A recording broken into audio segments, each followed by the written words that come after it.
여러분은 어떤 마음으로 취미를 하고 있나요? 어떤 사람은 취미를 지속하기 위한 열정으로 삶을 불태우며 살아가고, 어떤 사람은 취미인데도 프로만큼이나 잘해내고 싶다는 야심을 가지고 있고, 또 어떤 사람은 취미에서 삶의 의미를 찾습니다.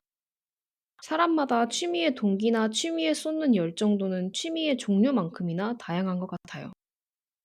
오늘 만나볼 우수님은 취미를 지속하는 이유를 오래 하고 싶기 때문이라고 말합니다.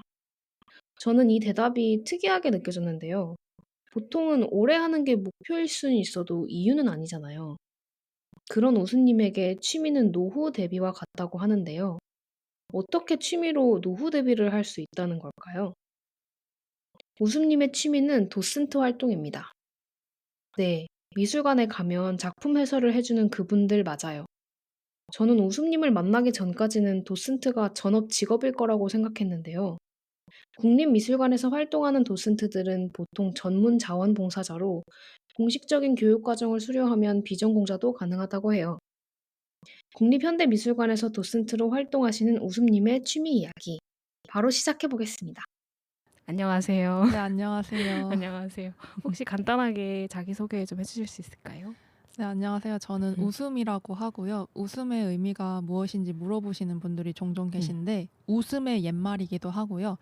제가 어, 영어 스펠링으로 OOSOOM이라고 쓰고 있어요. 음. 그 이유가 out of sight, out of mind라고 해서 시야에서 멀어지면 마음도 멀어진다라는 의미를 가지고 있습니다. 오, 저는 늘보님이 인터뷰 신청 주신 것처럼 도슨트 활동을 2019년부터 종종 해왔고요. 그래서 세 번째 전시를 마쳤고 최근에 국립현대미술관 서울관에서 진행하는 백투더퓨처 전시를 마쳤습니다. 아, 네. 너무 깔끔한데요. 역시 도슨트, 도슨트 하시는 분이라 그런지 지금 순간 약간 미술관에 갔다 온 것 같은 느낌이었어요.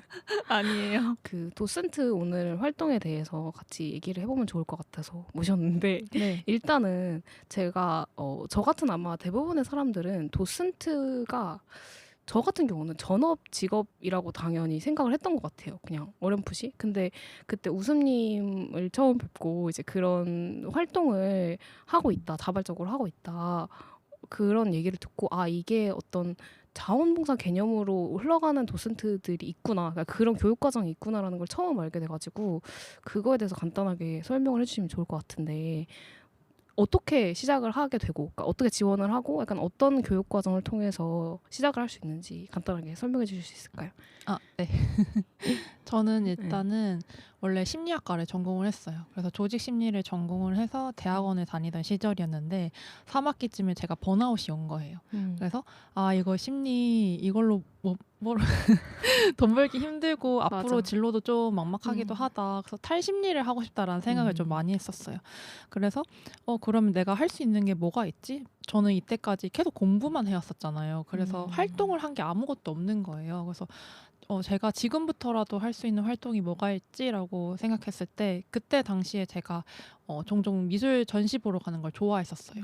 그래서 이거를 좀 연결시켜서 해볼 수 있는 활동이 뭐가 있을까라고 했을 때 그냥 검색해봤어요. 그냥 막연히.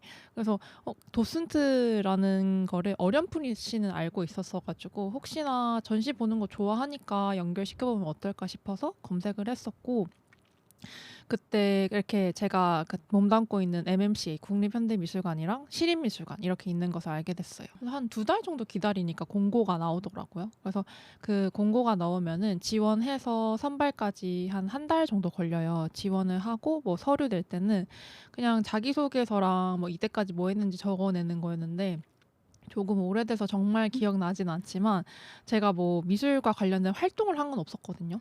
근데 제가 그 대학교 다닐 때 교육 봉사를 종종 했었어요. 그럼 봉사 활동을 했고 뭐 미술에 관심이 있고 전시를 좋아한다 이런 식으로 썼던 것 같아요. 그렇게 지원을 해서 면접을 보러 갔어요. 국립현대미술관이 과천관, 서울관, 청주관, 덕수궁관 이렇게 있는데 과천관에서 면접과 교육 과정을 수료했었고요. 그리고 그 교육 과정을 제가 너무 기억이 안 나서 다시 찾아봤거든요. 보니까 과천관에서 매주 토요일에 한 3시간 정도? 3시간 좀 넘게 진행을 했었는데 한 3개월 꽉 채워서인가 조금 넘겨서 진행을 했었던 것 같아요. 음. 이렇게 진행을 하게 되어 있고 과정 속에서는 뭐 미술사에 대해서라든지 뭐 음.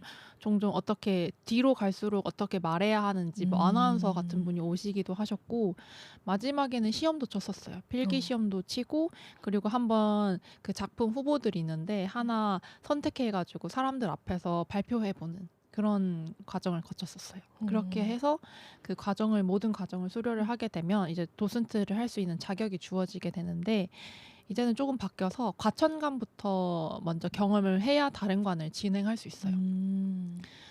근데 어쨌든 말씀하신 그런 과정을 통해서 그 할 수 있다. 비전공자도 할 수 네. 있는 활동인 거죠. 네. 그래서 어. 제가 주어진 그 이름이 음. 전문 자원봉사자예요. 아. 그리고 늘보님이 말씀하신 것처럼 정말 직업으로 가지신 음. 분들도 있는데 그런 분들은 보통 사설에서 활동하시는 분들 같고요. 음. 아무래도 국립현대미술관이나 시립 같은 경우에는 이렇게 정말 본인들이 자발적으로 하는 활동이라고 보시면 되기 때문에 참여하는 인원의 나이대가 꽤 있는 편이에요. 어. 그래서 저는 어린 축에 속하고요. 보통 은퇴를 하시거나 아니면은 가정 일로 인해서 시간이 조금 되시는 분들 아니면 음. 프리랜서이신 분들 하시고 계시고 음. 직장인이다 하더라도 보통 이렇게 그러니까 레벨보다는 조금 여유가 있는 시니어 레벨 분들이 음. 많이 참여를 하세요. 어. 그러면 아까 시작하시게 된 계기를 말씀해 주시긴 했는데 그 네. 탈심리학을 하기 위해서 이제 시작을 하시다고는 했는데 사실 이 활동 자체가 조금 꽤나 부담스러운 일이잖아요. 다른 사람들 앞에서 음. 무언가를 해야 되는 일인데 뭔가 이걸 시작하셨을 때 어떤 마음으로 그러니까 좀 어떤 욕구로 이 활동을 시작하시게 됐는지 혹시 다른 그런 욕구가 있었을까요? 음. 저는 사실 그 사람들 앞에서 말하는 걸 좀 두려워하는 편이었거든요. 어. 그렇게 사람 앞에서 말씀하시는 게 두려웠는데도 네. 그걸 시작하시게 된 네. 이유가 뭐예요, 그러면? 그때는 그냥 음. 단순히 맨 처음에 시작은 그 탈심리였었잖아요. 근데 막상 진짜 너무 두려운 거예요. 하는 음. 것도 어렵고 외워야 하는 내용을 그대로 전달하기도 어렵고 사람들 앞에서 말을 하는 게 어렵고. 근데 음. 그럼에도 계속 하고 싶었던 이유는 제가 약간 거기서 좀 충격을 받은 부분이 있었는데 음. 너무 순수하게 이거를 좋아하시는 분들의 모습을 본 것이었어요. 저는 그전에는 아. 제가 뭘 좋아한다, 뭐 잘한다 이런 거에 대한 기준을 잘 몰랐고 저에 대해서 잘 몰랐거든요. 근데 전시도 막 제가 너무 좋다, 막 이거를 인해서 너무 재밌고 희열을 느낀다 이렇다기보다는 그냥 시간이 남고 전시 보는 거 좋아하는 것 같은데 약간 확신할 순 없지만 그래도 이러한 것도 있구나. 문화생활을 하고 싶다라는 마음이 음. 있었어서 갔던 것이었는데 이거를 정말 좋아서 막 열심히 여기에 대해서 파보고자 했던 노력은 그렇게 하진 않았었거든요. 음. 뭐 작가에 대해서 알아본다던가 그 배경에 대해서 알아본다던가 그런 음. 쪽으로 막 더 파고들진 않았었어요. 근데 도슨트 활동을 시작할 때 그 요일별로 선출된 선생님들이 있을 거 아니에요. 음. 그 선생님들끼리 다 모여서 단톡방을 만들어요.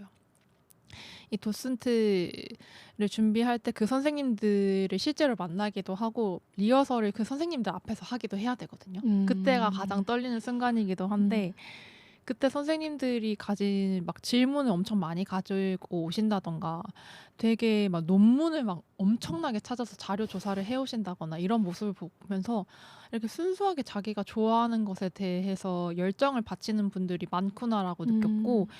그분들이 보통 나이대가 높다고 했잖아요. 근데 저는 음. 막 저희 부모님 또래만 해도 젊었을 때 너무 고생하거나 음. 이러면은 나이 들고는 아무것도 하기 싫다 이러 하시는 분들이 좀 많았거든요. 음음. 근데 나이가 들어서도 그렇게 열정을 가지시는 분들을 본 거예요, 제가. 그래서 나도 오래 하고 싶다라는 아. 마음에서 일단 해보자라고 했던 것 같아요. 음. 그래서 그분들 곁에 있으면 이분들이 순수하게 좋아하는 게 느껴지니까 뭔가 음. 그전에 제가 처했던 상황과도 너무 다른 상황에 있는 사람들이 있고 나도 이렇게 오래 하고 싶다라는 마음이 있었던 것 같아요. 진짜 순수하게 좋아서 하는 사람들 사이에서 느껴지는 그 에너지가 되게 좋으셨던 거죠. 네, 그랬어요. 그래서 음. 막 제 과천관에 활동을 할 때 10년간 활동을 하신 분이 계셨는데 음. 거의 그분은 약간 거기 터줏대감 같은 느낌으로 막 활보를 하고 다니시는 거예요. 근데 음. 그분이 되게 겉으로는 좀 날카로워 볼 수 있어도 되게 애정을 많이 가지시고 거기에 임하셨었는데 그분이 직업이 원래 데이터 분석가라는 거예요. 그래서 제가 근데 어. 금요일마다 활동을 하셔서 뭐 프리랜서나 주 4일째인가 보다라고 생각을 했었거든요. 근데 알고 보니까 매번 반차를 써서 오신 거예요. 그래서 거기에 너무 충격을 받은 거예요. 내 와. 소중한 반차, 휴가 이거를 써서 여기에 활동을 하러 오시다니. 찐이다 예. 진짜. 그거 보고 '아 진짜 찐이다.'라고 느낀 것도 많았고 그리고 아까 말씀드렸다시피 준비를 진짜 많이 하신다 했었잖아요. 거기에서부터 저의 부족함을 많이 느끼면서 '아 이분들이 이렇게까지 노력하는데.' 싶어서 약간 반성하는 느낌도 있고 다들 진짜 순수한 열정을 엄청 많이 가지신 분들의 집단이라고 느껴져요. 네. 그래서 저는 저기 처음에 가서 충격 먹기도 하고 반성도 하고 그랬던 것 같아요. 그러면서 처음에는 좀 부담감도 많이 느끼고 했었는데 '아 이렇게까지 해야 되나?' 왜냐면 저는 그때 학교를 다니고 있었고 그 뒤에 활동할 때도 직장을 다니고 있었어 가지고 그거에 투입할 수 있는 시간이 한정적이었었거든요. 근데 그분들은 아무래도 열정도 가지고 있고 시간적 여유도 되니까 몰두할 수 있는 시간이 너무 많은 거예요. 거기서 오는 차이도 있었기 때문에 저는 그분들처럼 해박한 지식을 가지진 못하지만 최소한 좀 나 같은 사람도 이해할 수 있게 편안하게 이야기할 수 있는 방향으로 가야겠다라고 조금 마음을 내려놓은 것 같아요. 그리고 이게 활동하면서 점점 더 좋아지는 분들, 저 스스로도 약간 좋아지는 면이 있고, 저도 처음에는 도슨트를 시작할 때 좀 긴가민가 했거든요. 그냥 오래 하고 싶어서 하는 거긴 한데, 내가 진짜 좋아서 하는 건가? 라는 마음이 있었는데, 근데 이번 전시를 하고 나서, 아, 이 일을 좋아하는구나, 이 활동을 좋아하는구나, 라고 느낄 수 있었어요. 그런 확신이 들기 전까지는 그냥 오래 하고 싶다라는 마음으로 일단 해본 거예요, 계속. 근데 약간 그런 부분이 어. 있었고 또 활동을 하면서 막 정말 싫어서 책임감이 있어서 이렇게 했다기보다는 그래도 그 활동을 해설을 하고 나면은 뭐 관람객분들께서 박수를 쳐주시기도 하시고 그러니까 그런 부분에서 좀 뿌듯함도 있었고 그때 당시에는 제가 기존에 뭔가를 하고 있었다고 했었잖아요. 좀 벗어나고 싶었던 부분도 있었던 것 같아요. 그래서 완전 다른 활동을 하면서 또 새로운 또 세상을 만날 수 있는 통로가 될 수 있었으니까 그 도슨트 활동이 그렇게 이어왔었어요. 그래서 탈심리의 그 목적은 확실히 이루신 거네요. 그 안에서 어느 정도. 네, 그 안에서는 네, 어느 정도 이뤘어요. 매번 도슨트 그 세션이 끝나고 나서는 어때요? 그래도 뭔가 이렇게 하나하나 해냈다는 그런 뭐 홀가분함 이런 거는 딱히 없는지. 초반 한 초중반까지 제가 계속 실수를 하거든요. 그러니까 제가 스크립트를 제가 작성을 해요. 근데 막 준비를 많이 한다고 해서 그 현장에서 똑같이 말할 수 있는 건 아니잖아요. 스크립트를 쓰고 엄청 외우려고 막 연습을 되게 많이 하는데 그 부분에 대해서 놓친 부분이 있다. 그럼 너무 아쉽죠. 그런 부분이 있었던 것 같아요. 그러면 방금 그 스크립트를 직접 쓰신다고 했잖아요. 근데 생각보다 사람들이 이것도 잘 모르는 경우가 많아요. 저도 처음에 우수님한테 그 얘기를 듣고 도슨트들이 진짜 스크립트를 다 직접 쓰시는구나 또 되게 놀랐고 그 자율성이 그래서 얼마나 도슨트한테 주어지는지도 궁금하고 그 스크립트를 쓸 때 뭐 아까 미리 기획을 그 미술관 측에서 준다고 하셨는데 얼마만큼의 자료를 주는지도 좀 궁금해요. 엄청 많이 주진 않아요, 생각보다. 그냥 처음에 기획했던 것을 바탕으로 하기 때문에 그분들도 도록을 나중에 만들잖아요.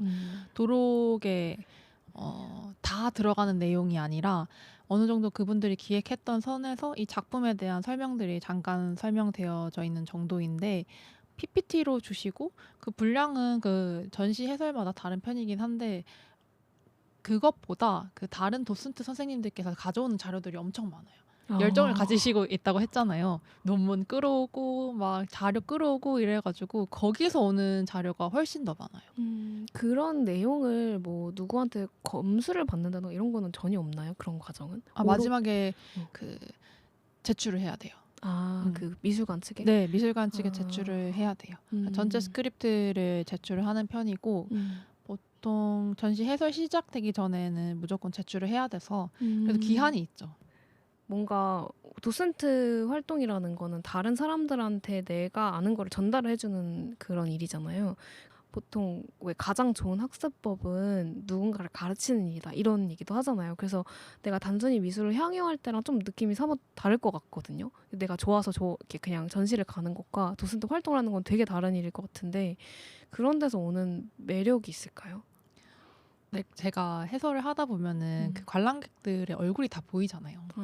그 음. 얼굴을 통해서 제가 두려움이나 불안을 느끼기도 하지만 또 기쁨을 느끼는 부분들이 있거든요. 음. 그분들의 표정이 뭐 제가 이렇게 말했을 때 "오 너무 음. 신기하다."라고 반응을 한다든가 아니면은 음. 되게 기쁜 표정을 짓는다든가 아니면 어떤 분은 왜 그런지 모르겠는데 감정에 충만하셔서 우시는 분도 계셨거든요. 근데 막 펑펑 운 게 아니라 약간 차오르는 그런 느낌? 그거 볼 때 되게 저는 뭔가 뿌듯하죠. 뭔가 그래도 설명을 했었을 때 느끼는 바가 있었구나 이런 것도 있고 마지막에 설명 잘 들었다고 다들 박수 쳐주시잖아요. 그때 조금 저도 되게 잘 마무리했다 이런 마음도 있어가지고 그 부분이 좀 더 좋은 것 같아요. 그래서 제가 단순하게 이 정보를 알았을 때 이 도슨트 자리를 조사하다 보면은 그 작품 이상으로 준비를 하잖아요. 예를 들어서 작가에 대해서 알아본다든지 배경에 대해서 알아보면은 재밌는 내용들이 꽤 있는 거예요. 그런 부분들을 전달했었을 때 관람객분들께서 똑같이 재밌어 해주시고 똑같이 신기해 주시면은 그때 되게 좋은 것 같아요. 기분도 좋고 이런 예상했던 반응이 나올 때도 약간 기분도 좋고 하는 것 같아요. 그러면은 그 도슨트 활동이 가장 힘들 때는 언제예요? 관람객분들께서 꼭 그 인상이 안 좋은 분이 한 분씩 두 분씩 계시거든요. 근데 그분들과 계속 마주치면은 사실 안 좋다기보다는 제가 버벅여요. 말이 꼬이기 시작하거든요. 그럼 너무 당황하기 시작하는 거예요. 그래서 블랙아웃이 오기도 하고 막 하는데 근데 제가 이런 고충을 엄마에게 털어놨더니 그거 약간 나이 드셔가지고 잘 안 보이셔서 찡그리는 것 같다라고 말씀을 해주시고 난 이후에는 그렇게 보이는 거예요. 그래서 진짜 집중하셔서 그렇구나. 원래 처음에는 인상도 그 찡그리시고 팔짱 끼시고 되게 계속 좀 불만이 있는 듯한 눈으로 보시니까 이쪽 계열에 종사하시는 전문가인데 내가 혹시나 틀리게 말해서 불만이 있으신 건가? 라는 좀 두려움이 있었거든요. 근데 끝나고 나면은 막 누구보다 박수 쳐주시고 되게 표정 풀어지시는 모습들이 많아요. 그런 모습 볼 때 제일 다행이다 싶기도 하고 뿌듯하기도 하고 그리고 막 그런 분들이 처음부터 끝까지 다 들어주세요. 오히려 반전이다 네, 약간. 보통은 그 젊으신 분들은 중간에 이탈하는 경우가 많거든요. 근데 그분들은 처음부터 끝까지 제 해설을 들어주시는데 그런 심각한 표정을 짓고 계시니까 저는 약간 처음에는 뭐 그래 그럴 수 있지 하다가 한 두세 번 이상 눈 마주치면은 떨리거든요. 저도 그때부터 긴장하기 시작하면 말 버벅이게 되죠. 사람들이 보통 막 도슨트 들으면서 표정을 신경 쓰진 않을 것 같아요. 네. 그러니까 듣는 사람 입장에서도 그냥 열심히 듣고 있지 도슨트가 내 표정을 볼 거라고 생각을 하지 않잖아요. 왜냐면 무대를 보는 입장이니까 그 듣는 사람들은. 그래서 충분히 인상을 찡그리고 있을 수도 있겠다 싶은 생각이 드네요. 왜냐면 저는 그 작품을 옆으로만 보고 앞으로 보는 사람들은 그 관람객분들의 표정이잖아요. 그러네요. 네, 그분들이 떠나가는 것도 뭐 볼 때도 있고 못 본다 하더라도 그분들이 듣고 있는 모습들이 보이니까 기억에 남는 관람객 같은 것도 있어요. 그러니까 좋은 의미에서. 좋은 의미에서 감동을 주는 관람객 이런 근데 이런 썰은 없나요? 저랑 소통은 한 적 없는데 그 우셨던 분 있잖아요. 우시는 건 아니고 그냥 눈물이 차오르시는 분을 봤는데 그분이 좀 인상 깊었어요. 그냥 계속 그 해설 중에서도 막 눈에 띄던 관람객은 아니었는데 이번에 백투더퓨처 할 때 노재훈의 버려진이라는 작품이었었거든요. 근데 설명을 하는데 그분이 본인이 느끼시는 바가 있었나 봐요. 그래서 그 마스크를 끼셨더라고요. 특이하게. 근데 이렇게 눈물이 차오르는 것을 보면서 그 해설하는데 눈물 차오르시는 분이 한 명도 없었거든요. 왜냐면 감동적인 얘기는 또 아니에요. 또 거기서 좀 의외였어서 기억에 남아요. 그게 또 뭐 그 사람의 삶에 있어서 어떤 울림을 줬을 수 있죠. 자기 네. 나름대로. 그래서 그게 좀 기억에 남아요. 그럼 만약에 내가 아는 뭐 다른 사람한테 이 도슨트 활동을 추천을 해준다면 어떤 사람들이 좀 잘하고 좋아할 것 같은지 그런 것도 있을까요? 도슨트 활동이 이런 사람한테 잘 맞을 것 같다. 이런. 도슨트로서의 자질이라든가 마음가짐 이런 거. 이거를 사실 좀 매 격주지만 가야 되잖아요. 그러니까 일을 하고 있다면은 시간을 맞아. 소요해야 되잖아요. 그만큼 이거 할 수 있겠다라는 자질은 그렇게 시간을 낼 수 있을 만큼 도슨트 활동을 좀 좋아하시면 좋을 것 같아요. 어떤 선생님은 자기 교회 간다 생각하고 온다고 하더라고요. 근데 교회 갈 때 의미를 두진 않잖아요. 그런 느낌일 것 같아요. 루틴처럼. 네, 루틴처럼 아니면은 그냥 좋아하는 활동이니까 어떤 이유를 붙이지 않으시는 것 같아요. 막 뭐 이걸로 인해서 큰 감동을 얻을 수도 있고 막 이거는 다 개개인마다 다르지만 그게 항상 오는 게 아니잖아요. 그래서 맞아요. 명확한 이유를 두시지 않아도 그래도 이렇게 정기적으로 참여를 할 수 있고 그런 마음이 있으면 더 활동을 계속 할 수 있지 않을까. 교회에 가는 마음으로 간다는 그 말이 되게 인상적이에요. 루틴처럼. 그러니까 이게 저희 이 방송이 취미학개론이잖아요. 네. 취미에 대해서 이제 막 여러 형태의 취미가 있고 여러 마음으로 취미를 사람들이 하는데 그렇게 루틴처럼 하는 사람도 분명히 있거든요. 막 사람들이 단순히 막 좋아서 하는 사람도 물론 많지만 어느 순간에는 어떨 때는 그냥 진짜 교회 가는 마음으로 매번 하던 거니까 이렇게 하는 사람들도 있는 것 같아요. 그 마음도 되게 중요한 마음인 것 같고. 그런 분들이 오래 활동하고 자주 활동해요. 근데 뭔가 뭐 이렇게 시간을 내기가 어려운 경우가 굉장히 많잖아요. 맞아. 그러면은 포기해야 되는 것들이 많거든요. 뭐 친구랑 약속, 막 가족들과의 생활 이런 것들이 포기해야 되는 걸 많은데 그런 거를 하더라도 하고 싶은 마음 이게 좀 필요한 것 같아요. 맞아. 근데 저는 그때 그 중간에 활동할 때 그럼에도 사람들 오는 거 별로 무서워한다 했다. 그러니까 약간 안 와도 땡큐고 좀 두려워한다 했잖아요. 그런 것처럼 뭔가 제가 두려움을 가지고 있지만 그래도 계속 하고 싶은 마음이 있었으니까 나아갔던 것 같아요. 맞아. 그게 저는 약간의 책임감도 있는 것 같아요. 근데 그게 뭐 외부와의 어떤 약속으로 인한 책임감이라기보다는 좀 더 그냥 나 스스로에 대한 책임감. 내가 이걸 맞아요. 했으니까 그냥 한다. 맞아. 근데 그러니까 이게 저도 그 현대무용 취미를 되게 오래 했잖아요. 근데 사실 대부분의 시간은 그거였던 것 같아요. 막 이게 진짜 매주 좋진 않아요. 그리고 가는 것도 시간도 걸리고 돈도 들고 분명히 많은 유혹이 있는데 가기 전까지 그냥 진짜 교회 가는 마음, 그 마음이 딱인 것 같아요. 그냥 가니까, 가야 하니까 뭐 그냥 가는 거니까 뭐 이러면서 그냥 가는 마음이 되게 컸던 것 같고 그런 마음이 진짜 말씀하신 것처럼 오래 유지하는 마음인 것 같아요. 오히려. 근데 막 학교를 다니는 게 아니니까 과제를 주진 않잖아요. 그래서 막 거기에 오는 막 부담은 좀 덜한? 그러니까 책임은 져야 할 수 있지만 거기서 막 과제를 내야 하고 결과를 만들어내야 되고 성과를 만들어야 되는 게 아니다 보니까 자기의 역할을 하고 오면 되는? 그게 딱 진짜 교회인 거. 그러니까 가기만 하면 그냥 나는 한 거다 이런 게 되는 어느 정도는. 그래서 저는 종교가 없는데 그분의 말씀을 듣고 되게 관통하는 말이다 생각했었어요. 저도 그 확 와닿아요 오늘 그 마음이. 미술을 좋아하는 사람이라면 누구든 잘할 수 있을까요? 이 일을?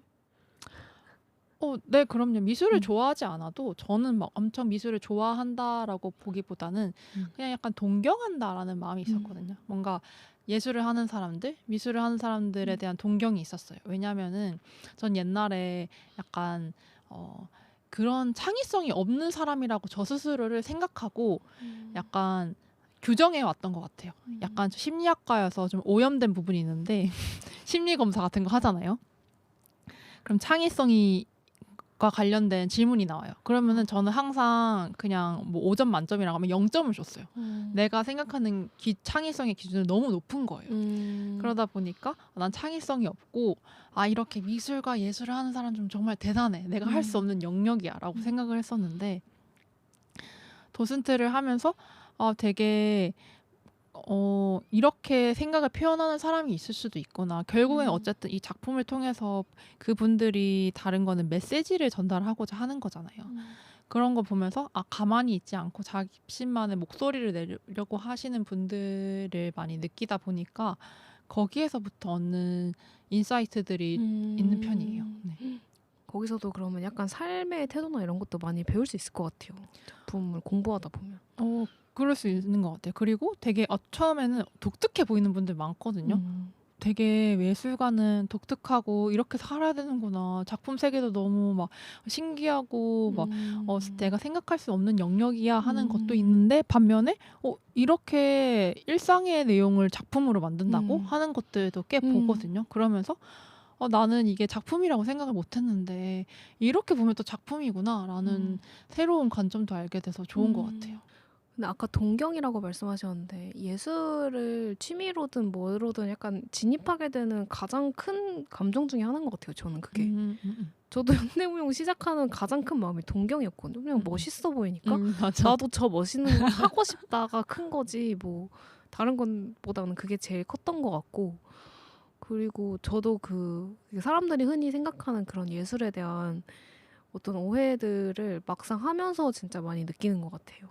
그런 뭔가 되게 창의적인 사람들, 되게 기발하고 엄청 항상 머릿속에 아이디어가 넘쳐날 것 같은 사람들만 할 것 같은데 막상 들어가서 보면 그렇지 않은 형태의 예술가들 되게 많은 것 같아서 그 모든 분야든 맞아요. 미술이든 뭐든 그런 것 같아요. 작품 세계 보면은 이거는 진짜 꾸준하고 성실해야 만들 수 있는 작품이다 하는 것들 있잖아요. 맞아. 그런 것들 보면서 진짜 말씀하신 것처럼 꼭 피카소처럼 막 창의적이거나 막 모호하거나 사람들이 해석할 수 없는 걸 만들어내야 작품이 아니라 그냥 일상에서도 진짜 꾸준히 뭔가 이렇게 뭐 예를 들어 전묘화를 한다면 계속 찍어내야 되잖아요. 맞아. 그런 거를 인내하면서까지 본인의 목소리를 내고 싶어 하는 사람들이 예술가인 경우가 많구나라는 걸 많이 느끼게 된 것 같아요. 우리가 흔히 예술과 성실함을 자꾸 분리하고 그거를 마치 반대되는 개념으로 생각하려는 경향이 있는 것 같긴 해요. 근데 맞아요. 의외로 예술가들 진짜 끈기 있고 성실한 사람들이 너무 많아서 맞아요.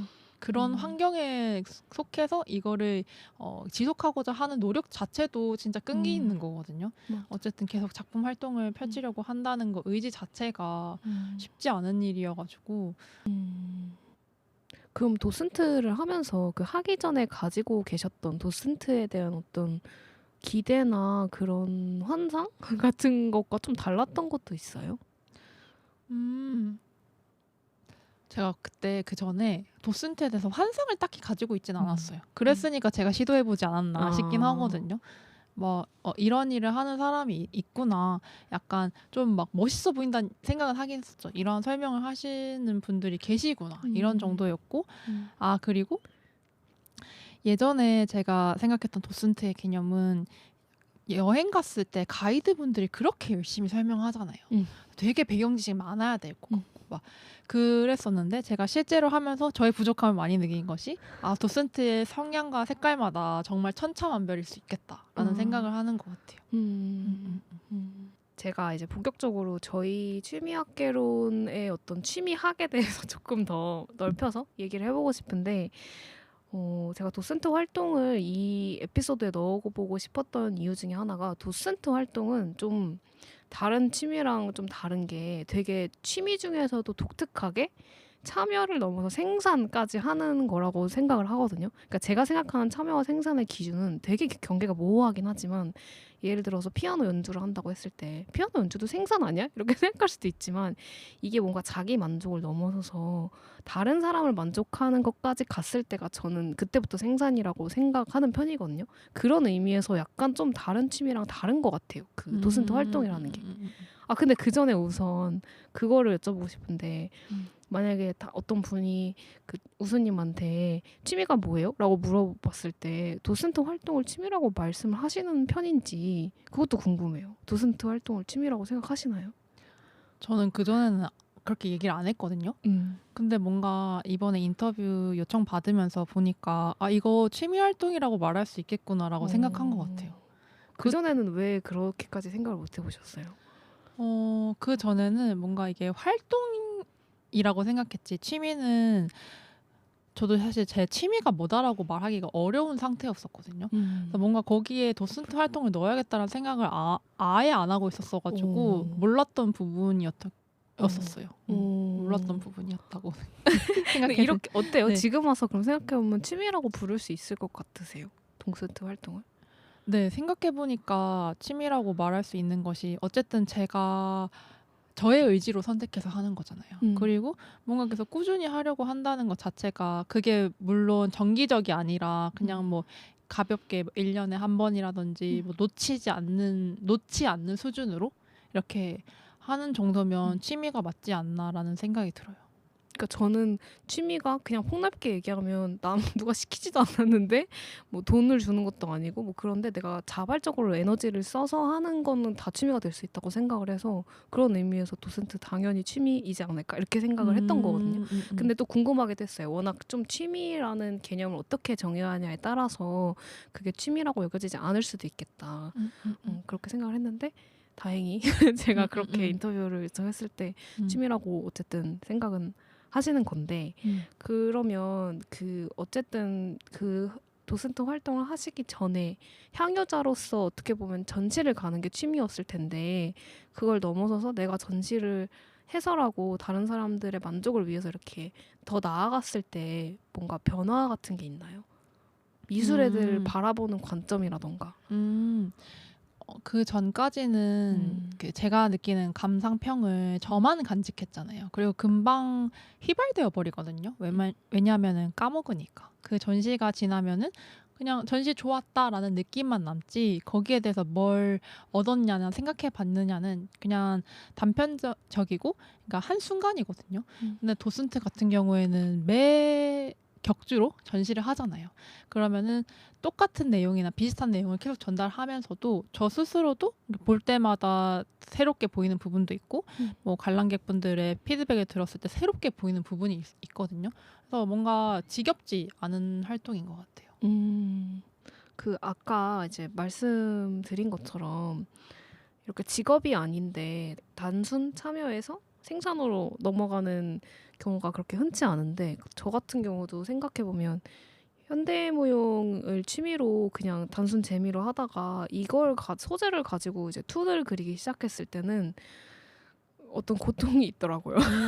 그러니까 왜냐면 나는 그냥 예를 들어 현대무용 그냥 좋아했을 때는 그냥 좋아하고 재밌었다, 뭐 기분이 좋았다, 즐거웠다 이렇게 느끼고 끝이면 되는데 그거를 이제 툰으로 그릴 때는 이게 왜 즐거웠는지 분석을 해야 되고 나름대로 그리고 그거를 이해 가능한 수준으로 다시 재가공해서 만드는다는 거는 또 다른 차원의 일이거든요. 그래서 그거는 약간의 고통의 수반이 되고 그러면서 뭔가 내가 순수하게만 그냥 좋아했던 때의 그 마음이 바뀌기도 하고 조금 퇴색되는 것 같기도 하고 그럴 때가 있거든요. 그래서 왜 우리가 흔히 취미를 직업이랑 많이 구분을 하잖아요. 그래서 취미는 그냥 취미로 둬야 된다. 직업으로 하면 안 된다. 이런 얘기가 있고 취미가 직업이 되면 고달프다는 그런 공식이 있는데 그리고 사실 취미의 정의 자체가 그냥 내가 좋아서 하는 것이잖아요. 근데 뭔가 어떤 취미는 이제 예를 들어 도슨트 활동 같은 취미는 그것을 넘어선 어떤 애매한 경계에 있을 수도 있다고 생각을 하거든요. 근데 일단 고통에 대해서 얘기를 해주셨는데 스크립트 쓸 때 진짜 고통스럽고요. 어떤 게 고통스러워요? 자료도 계속 찾아야 되고 이거 스크립트 쓰면 기본 10장 이상 나오거든요. 근데 그거를 내용을 해가지고 일단 뭐 나중에 유연하게 한다 하더라도 외워야 되잖아요. 그거를 외우는 게 진짜 오래 걸리긴 해요. 맞아. 똑같이 외울 수 없기도 하고 당연히 사람들마다 좀 다르게 말하는 부분도 있긴 하지만 그래도 좀 이 정보를 얘기했어야 더 좋았을 텐데 하는 부분들은 말을 하고 싶잖아요. 근데 그런 걸 하려면 쓰고 외워야 되니까 그 부분이 조금 처음에 고통스러운 것 같아요. 그리고 그 부분 잘 해내지 못했을 때는 좀 고통스러운 부분이 있는 것 같고 그리고 또 다른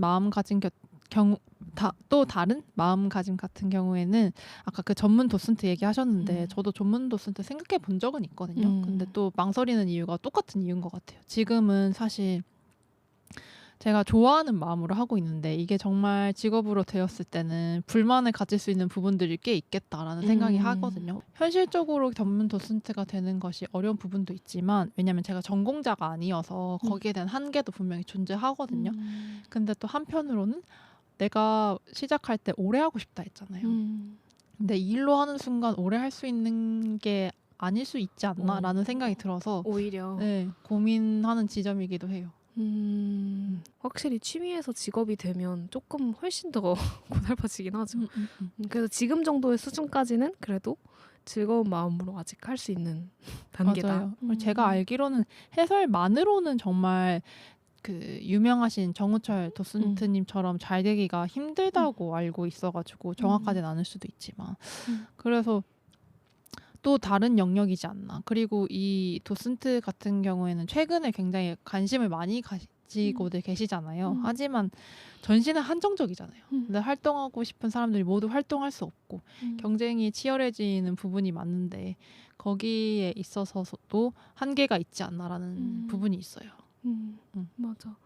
지금도 이미 다른 사람을 만족시켜야 되는 위치긴 하지만 진짜 돈 버는 직업이 되면 더 만족을 시켜야 내가 밥을 벌어먹고 살 수 있다는 그 경지까지 가면 또 다른 고충이 되겠죠. 그럼 이쯤에서 우수님이 생각하시는 취미의 정의는 뭔 것 같으세요? 그 기준? 이거 정도는 내가 취미라고 말할 수 있을 것 같다. 이런 거가 있으세요? 2번 이상은 하면 그냥 2번 이상 하면. 네, 왜냐하면 저도 이 질문에서 생각을 해봤는데 항상 즐거운 것도 아닌 것 같고 그렇다고 영원히 지속할 수 있는 것도 아닌 것 같고 처음에 했었을 때 재밌네? 그럼 다시 한번 해볼까? 해서 다시 한번 해봤어요. 그때 갈리는 것 같아. 이게 취미일지 아닌지. 또 한번 해볼까라는 마음이 들면은 취미가 될 수 있는 것 같고 아니다라고 느끼면은 경험으로 만족한다라고 되는 것 같아요. 재밌다. 그러니까 2번째에 이걸 계속할 수 있을 것이다 아니다로 판명이 나는 것 같다. 네, 그런 것 같아요. 보통 2번 하고는 취미라고 제가 말 안 하거든요. 그쵸? 네. 모든 사람이 취미를 가져야 된다고 생각하세요? 우수님은? 아니요. 저는 그래서 그 이력서에 취미랑 특기 적는란이 진짜 싫어요. 완전. 이게 취미라는 게 없을 수도 있고 있을 수도 있고 그리고 취미야말로 그 저의 주도성이 있어야 되는 거잖아요. 근데 그 칸이 적혀져 있는 순간 뭔가 해야 된다로 바뀌거든요. 그러면 즐길 수 있는 영역이 아닌 것 같아요. 그냥 보여지기 위해서 하는 활동인 것 같아요. 나의 스펙 정도로 여겨지는 것 같고 진짜 취미는 뭐 저도 최근에 들었는데 그 트와이스 나연의 취미가 그네 타기라면서요. 그래요? 네. 재밌다. 그래서 그 자기는 그 활동 비거나 그냥 어두울 때 동네 지나가다 그네를 보이면 이렇게 혼자 탄대요. 그걸 제가 귀엽고 재밌게 봤었거든요. 근데 누가 봤을 때는 그게 취미야라고 할 수 있는 건데 본인이 취미야라고 할 수 있는 거는 좋아해서 하는 영역이고 2번 이상 했잖아요. 그런 것처럼 정말 그 정의나 개념이 그러니까 그 필수적인 내용이나 이런 게 없어져야 된다고 생각해요. 그리고 그분이 맨날 그 시간이 많이 들여서 그네를 타는 것도 아니고 언제 또 안 안 할 수 있는 활동들이잖아요. 그런 거 보면서 취미가 없어도 괜찮은 것 같아요. 그리고 취미를 떠나서 비단 뭐 꿈이라든지 특기라든지 이런 거 못해도 괜찮은 것 같아요. 맞아. 그 취미가 요새같이 특히 자기 개발이 한창 유행인 시대에 취미도 정말 스펙처럼 됐다는 거에 정말 공감해요, 저도. 그런 사회 분위기 속에서 그런 부담감을 가지는 사람들도 있는 것 같아요. 내가 뭔가 취미라고 할 거를 해야 되는 거 아닌가 이런 거에 대한. 근데 그게 또 의무가 되는 순간 말씀하신 것처럼 그게 취미가 맞나? 이렇게 되는 것도 있고. 맞아요. 그래서 저는 그 취미랑 특히나 특기가 진짜 특히 진짜 이상해. 네, 스스로 내가 잘하는 거를 그럼 뭐 나는 소파에 맨날 누워 있는 거 잘하는데 그런 거 적으면은 이게 뭐야라고 할 거면서 그러니까 취미의 정의에서부터 문제가 되는 것 같아요. 저는 취미의 정의를 넓게 하면 사실 거의 대부분의 사람들이 갖고 있을 수도 있고 정말 그네 타기처럼. 근데 그거를 어떤 취미는 뭔가 사회적으로 의미가 있는 취미야. 이거는 취미가 될 수 없어. 이렇게 하는 순간부터 스펙화되는 것 같아요. 맞아. 그냥 취미가 내가 좋아하는 것을 알아가는 활동인데 그거를 2번 이상 한 게 아닐까 싶긴 해요. 어쨌든 그 취미라는 것이 긍정적인 경험을 해야 한 번 더 할 수 있고 계속 조금 더 할 수 있고 하는 거다 보니까 근데 긍정적인 경험을 한다는 것 자체가 주체는 저잖아요. 그러니까 나 자신이어야 하니까 내가 좋아하고 내가 즐겁고 내가 긍정적인 경험을 했던 활동인데 그게 짧게일 수도 있고 아니면 기회가 닿지 않아서 아직 못 경험해 본 걸 수도 있기 때문에 꼭 없어도 될 것 같고 언젠간 찾을 수도 있고 없을 수도 있는 것 같아요. 왜냐면은 이 일을 너무 좋아하시는 분들은 이 일이 취미가 될 수 있지 않나 싶기도 하거든요. 그게 좋아하는 활동이고 오래 했으니까.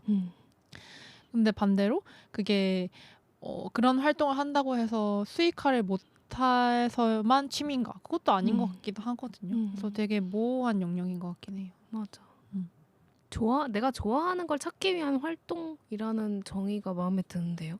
뭔가 그게 좀 더 제가 생각하는 취미인 것 같아요. 음. 왜냐면 그렇게 해버린 활동들은 많지만 지속하지 않는 것들이 많거든요. 맞아. 근데 그거 왜 다시 안 해라고 묻는 사람 저에게 되게 많거든요. 그래서 아. 아, 지금은 딱히 안 끌리는데? 이렇게 음. 답할 때가 많아가지고. 음. 그러면 그런 취미를 가졌을 때의 효능은 뭘까요? 어쨌든 내가 좋아하는 것을 알아가는 활동이라고 음. 했으니까 나에 대해서 조금 더 알 수 있는 것 같아요. 음. 나 이렇게 예를 들어서 바느질을 좋아한다고 음. 하면은 나 이렇게 바느질을 했을 때 이렇게 그 한 개 몰두해가지고 이렇게 손을 움직이는 것을 좋아하네? 아니면 음. 이런 거에 대해서 시간이 어느 정도로 갔을지 모를 정도로 몰두할 수 있네라고 알 수 있는 음. 거기 때문에 이게 좀 효용이지 않나 싶기도 하고 저도 처음에 도슨트 할 때 뭔가 그때는 처음엔 야심 있게 탈심리를 할 거야라고 음. 했지만 막상 해보니 탈심리로는 부족해. 그러니까 탈심리 그 활동을 하는 순간에서는 심리를 벗어날 수 있지만 이게 직업적으로 되기는 어렵다. 한계가 있다라고 음. 느꼈잖아요. 근데 하면 할수록 이거 내가 좋아하는 활동이구나라고 음. 깨달았다고 했던 것처럼 음. 뭔가 알아가는 과정이 될 수 있는 것 같아요.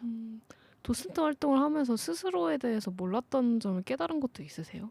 이야기를 전달하는 걸 좋아하는 사람이구나를 깨달은 것 같아요. 음. 음.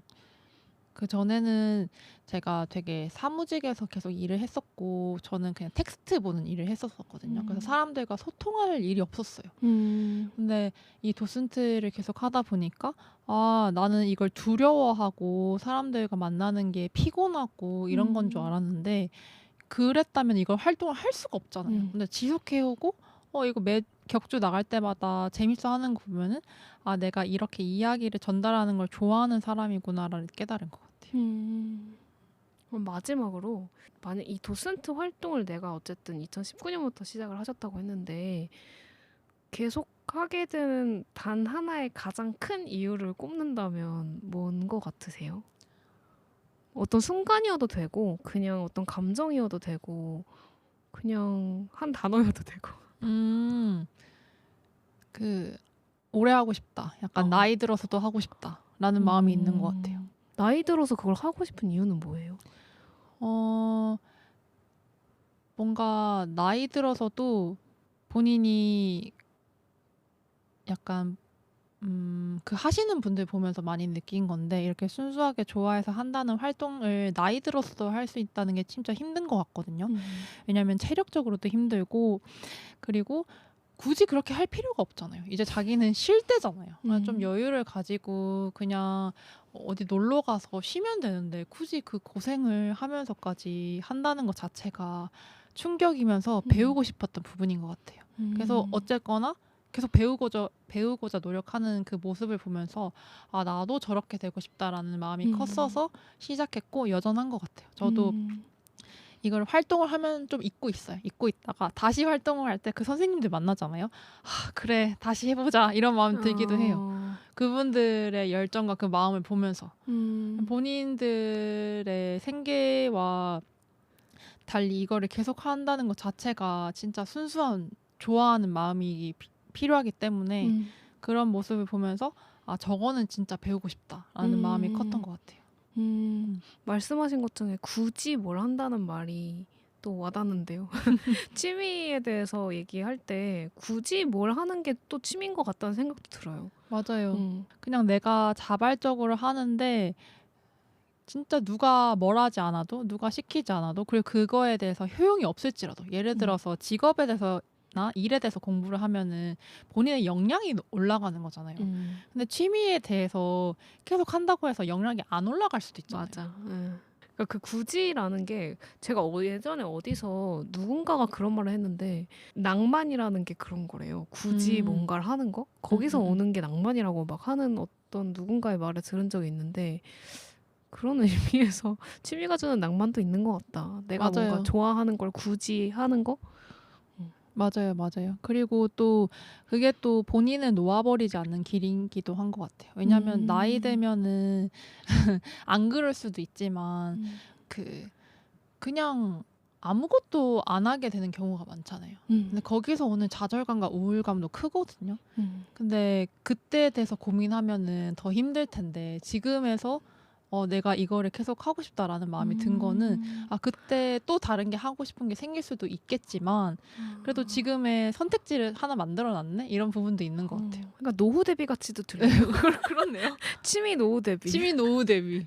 근데 또 나이 들어서 안 할 수도 있어요. 그렇죠. 그냥 선택지를 만들어 놓는 것 같아요. 음. 저는 요새 진로 탐색을 열심히 하고 있는데 음. 지금 당장 하지 않아도 음음. 그리고 또 저는 나이가 들어서도 이 진로 탐색이 끝나지 않을 것 같다는 생각을 많이 음. 했어요. 음. 그러면서 '활동을 많이 해 봐야겠다.' 이게 음. 취미가 될 수도 있고 그걸로 또 업으로 삼을 수도 있고 '다양한 선택지를 이곳저곳 심어 두자.'라는 마음도 있는 것 같아요. 재밌다. 약간 주식 투자 이렇게 묻어 두듯이 네. 여러 연금 통장을 만들어 놓고 해 놓는 것처럼. 맞아요. 근데 돈은 전혀 되지 않는. 근데 이제 사실 진짜 말씀하신 것처럼 노후 대비에 되게 중요한 영역일 수도 있어요. 우리가 음. 앞으로 살아감에 있어서 돈 이외에 내 삶을 풍요롭게 하는 것을 미리 하나씩 심어 두는 것도 그게 나중에 안 펴도 되니까 맞아요. 그래도 이것저것 심어 놓고 뭐라도 있겠지. 이렇게 맞아요. 해 놓는 것도 음. 되게 도움이 되는 것 같고 그리고 진짜 그때 가서 다른 걸로 바뀐다 하더라도 그 심어둔 감각 있잖아요. 내가 좋아하는 걸 찾는 감각, 하는 감각을 갖고 가는 것도 중요한 것 같아요. 맞아요. 음. 그래야 뭔가 그 나이가 들어서 약간 과거에 사로잡히지 않고 지금 하는 활동이나 그 앞을 더 꿈꾸지 않을까라는 생각을 해요. 음. 막 뭔가 잘 몰랐을 때는 그 과거의 저의 그 가장 빛나는 모습을 생각하게 되잖아요. 근데 음. 지금 당장 내가 스크립트 짜야 되고 정보를 구해야 되고 막 이래야 되면은 그다음 거를 생각하게 되잖아요. 그런 활동이 될 수도 있지 음. 않나라는 생각이 들어요. 취미 노후 대비 진짜 재밌다. 음. 취미 노후 대비 생각해 보지 또 못했는데. 하나 만들어야겠어요. 아유. 맞아요. 혹시 마지막으로 뭐 하고 싶으신 말씀 있으실까요? 뭐 없으셔도 돼요. 약간 소감? 응, 소감처럼? 예. 소감도 괜찮고. 응. 되게 저도 그 취미라는 것이 어려웠거든요. 음. 왜냐면 이 취미라는 것이 계속 할 수 있는 영역도 아닌 것 같고 계속 바뀌는 것 같기도 하고 찾기도 어려운 영역인 것 같은데 제가 했던 활동들이 취미가 될 수 있다라는 것이 되게 음. 신기한 접근이었고 그리고 제가 그 정영선 이번 그 전시를 굉장히 좋아하는 게 그분이 예술가라고 받아들여진 게 최근이잖아요. 예를 음. 들어서 그분은 자기 일생을 바쳐서 자신의 일을 정말 열심히 해왔을 뿐인데 그 인생 자체가 작품이 되고 전시가 음. 되었다는 것에 제가 정말 감명을 받았었거든요. 음. 그런 것처럼 본인이 하고 있는 활동들에서 취미를 찾을 수도 있겠다라는 생각이 음. 들었어요. 음. 음. 좋은 말씀 감사합니다. 좋은 훌륭한 마무리네요. 네. 네, 즐거웠습니다. 수고하셨습니다. 취미학개론에 탐구자 자유 게시판이라는 게 생겼습니다. 이곳에서는 익명으로 누구든지 글을 남길 수 있어요. 취미학개론 팟캐스트를 들어주시거나 뉴스레터를 읽어주시는 구독자분들, 제가 탐구자라고 부르고 있는데요. 탐구자들끼리도 서로 취미에 대해서 이야기를 나누고 다양한 의견이나 사연을 같이 공유해보는 공간이 있으면 좋겠다. 그런 커뮤니티가 있으면 좋겠다는 생각이 들어서 탐구자 자유 게시판이라는 거를 만들어 봤는데요. 그래서 자유 게시판에 몇 가지 사연이 올라왔어요. 그중에서 좀 인상 깊은 사연을 소개해보는 시간을 가져보려고 하는데요. 우선 오늘 만나볼 사연은 취미에서도 극심한 스트레스를 느끼는 저. 대체 왜 그러는 걸까요? 오늘은 디펜더블 셀러맨더 님의 사연입니다.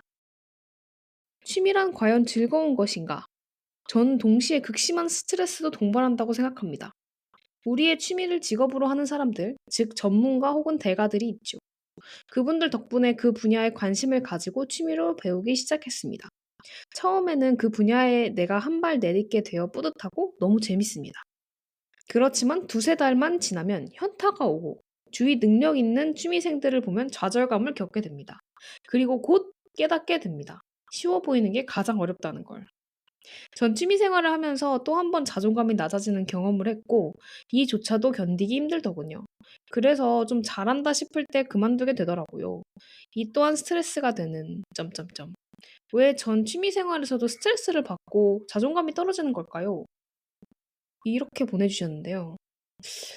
저도 사실 취미를 그냥 취미로 받아들이지를 못하고 자꾸 다른 사람들이랑 비교를 하면서 스스로를 괴롭히던 시절이 있어서 진짜 공감을 많이 했습니다. 저는 약간 취미마저 잘해야만 직성이 풀리는 그런 성향이었어요. 그래서 평상시에도 좀 인정 욕구가 있는 편이긴 한데, 용의 꼬리가 되느니 뱀의 머리가 되겠다, 이런 주의거든요. 그래서 한때는 현대무용에서도 만년 초보반을 벗어나지 못했던 시절이 있어요. 레벨업을 하려면 좀 챌린징을 하는 마음이 있어야 되는데, 계속 내가 속한 군 중에서 제일 잘해내고 싶은 사람? 그런 사람이더라고요, 저는. 그래서 제 평소 성향이 취미를 한다고 해서 특별히 릴렉스해지진 않는다는 걸 깨달았던 것 같아요. 취미를 해도 전 저더라고요. 그렇게 또 새삼 나에 대해서 알게 되는 시간이 되기도 하고 뭐 그렇더라고요. 근데 이것도 성향 차이인 것 같아요. 제가 아는 분은 "취미는 못 해도 되니까 좋다." 이렇게 말씀하시는 분도 있거든요. 그래서 뭔가 나이가 들면 우리가 초보자의 마음이 될 기회가 별로 없는데, 취미에서는 항상 초보자가 되니까 일부러 새로운 취미를 찾는다고 하시더라고요. 아니면은 자기 수준보다 훨씬 높은 수준의 반을 일부러 찾아 들어가는 분들도 좀 봤고요. 근데 저는 저보다 훨씬 잘하는 사람들 사이에서 허둥대는 상상만 해도 스트레스를 받거든요. 아마 저 같은 사람들이 좀 있을 것 같고, 이 사연자분도 그런 분인 것 같은데, 애초에 취미 생활에서 스트레스를 받으면 안 된다는 생각 자체를 좀 떨쳐보면 어떨까 싶어요. 취미에서도 무조건 잘해내고 싶은 마음이 드는 것도 저는 그렇게 나쁘진 않은 것 같거든요. 그러니까 승부욕이나 인정욕 이런 것도 결국 다 나의 성향인 거잖아요. 그냥 내가 잘해내고 싶은 분야가 하나 더 추가됐다, 그렇게 받아들이고 뭐 열심히 해 보는 거죠. 오히려 그랬을 때 좀 더 자유롭게 취미에 불태울 수도 있지 않을까 싶습니다. 꼭 어떤 마음으로 취미에 임해야 한다는 법은 없는 것 같아요. 사람마다 취미에 쏟는 열정이나 욕구, 시간, 에너지 다 다른 거거든요. 뭐 오늘 인터뷰하셨던 웃음님 같은 경우도 오래 하고 싶은 마음으로 취미에 임하신다고 하셨잖아요. 그래서 뭐 저나 이 사연자분처럼 프로처럼 잘해내고 싶어서 안달복달하면서 취미에 불태우는 그런 분들도 분명 있는 것 같아요. 그래서 오늘의 결론은 '사람마다 다 다르다, 취미에 임하는 마음이. 취미는 이렇게 이렇게 해야 되는 거 아니야?' 이런 생각이 드는 순간 오히려 더 자신을 옥죄게 되면서 어떤 나 나름의 진심을 쏟지 못하게 되지 않나, 이런 생각이 듭니다. 여러분들은 어떻게 생각하시나요? 그 밖에도 뭔가 취미에 대한 다양한 생각이나 사연 같은 게 있으시면 탐구자 자유 게시판에 글을 남겨주시면 됩니다. 탐구자 자유 게시판은 팟캐스트 소개 혹은 공지사항에 제가 올려두었거든요. 그래서 거기 들어오셔서 익명으로 글을 남겨주시면 제가 주기적으로 들어가서 답글을 달기도 하고, 이런 식으로 한 번씩 인상적인 사연들은 같이 소개를 해서 나눠보는 시간을 가져보도록 하겠습니다. 취미학개론은 팟빵, 애플 팟캐스트, 네이버 오디오 클립, 스포티파이에서 만나보실 수 있습니다. 뉴스레터로도 발행 중이니 프로필 링크로 구독 신청해주세요.